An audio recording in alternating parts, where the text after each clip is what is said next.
then this trellis system, it looks like it's so nice and pretty and it's all going up. There's some that are coming down. What is this called? How do you? This is called Scott Henry, and it's a trellis system that allows you to have 2 fruiting zones. So there's, I'm hoping this really is Scott Henry. Yes, it is. There's a lower fruiting zone and an upper fruiting zone. See that and now. Essentially, this method allows you to produce twice as much fruit as the more traditional in the Finger Lakes trellis system, which is known as vertical shoot positioning. Okay. And that's useful to us, A, because fruit is money, and B, because our site here, the entire vineyard, is particularly vigorous. It lends itself toward abundant plant growth, and the key to making good grapes, growing good grapes, is to balance the vine. And the way to balance the vine, to sap some of that excess energy that's in the vineyard, is to make it produce twice as much fruit.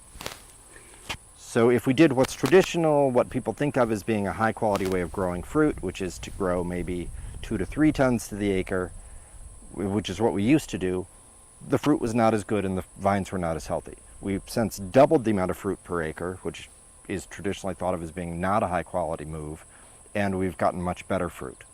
That's very interesting. And it's about the site. Vineyard grape growing is about the site, and this site is just A, particularly wet. We have a lot of underground water. Okay. And B, particularly vigorous. We used to have a lot of cows.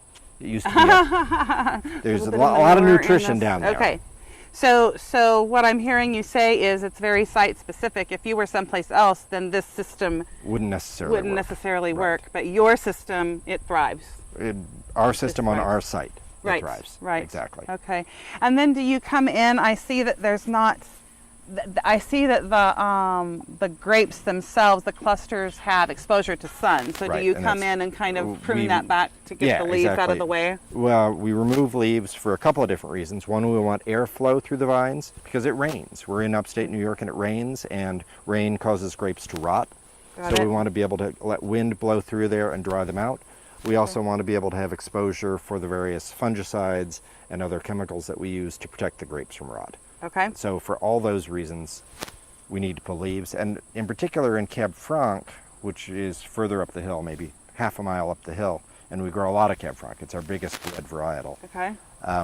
Researchers at Cornell have found that the way to diminish what we think of as an off character, Cab Franc is known to have a green pepper character. Haha, yes. And it was thought that that was about the ripeness of the grape, and it turns out it's not about the ripeness of the grape.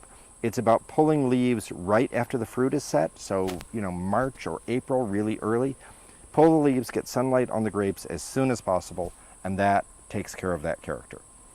So that's specific, that green bell pepper, that's specific to Cab Franc, pulling in that flavor profile from the leaves? No. It has that flavor already, but if you let sunlight get on it, it degrades that flavor. Thank you. I thought it was the leaf itself that it was pulling from the environment. I don't believe so now. Okay. Because you've still got lots of leaves, right? It's pulling from the leaves. That's how it gets the Cab Franc itself has... Right. Will express that. Right. Express. And Cab Sauv as well, but more particularly in Cab Franc. That is so interesting. Methylpyrazine is the compound. Methylpyrazine is the compound that tastes like green pepper? Yep. Okay. Would that green bell pepper taste be desirable, or is that considered a flaw, or is that a person specific whether it's desirable? I think it's more region specific. Okay. I think in parts of California it's thought of as being desirable because so much of the red wine made in California has a tendency toward being sort of jammy, almost overcooked fruit.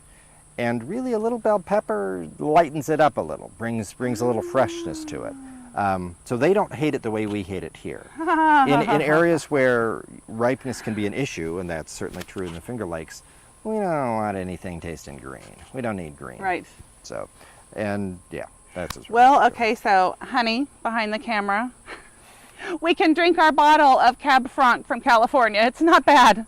We went to a winery. Here's my story, and I had just never tasted this before, and I tasted it, and I was like, holy moly, there's bell pepper, and it was just overpowering, Right. The sensation. So of course it was so unusual to me, I had to buy a bottle. Right. And so this whole trip, I've been thinking, now that I've learned about, how it comes forth, I'm thinking, oh man, I hope I don't pour that down the sink.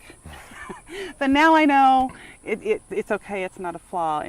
It's not necessarily. It's not a flaw indicative of anything other than perhaps poor viticulture. Right. Or viticulture. Or intentional viticulture. Exactly. One never Right. knows.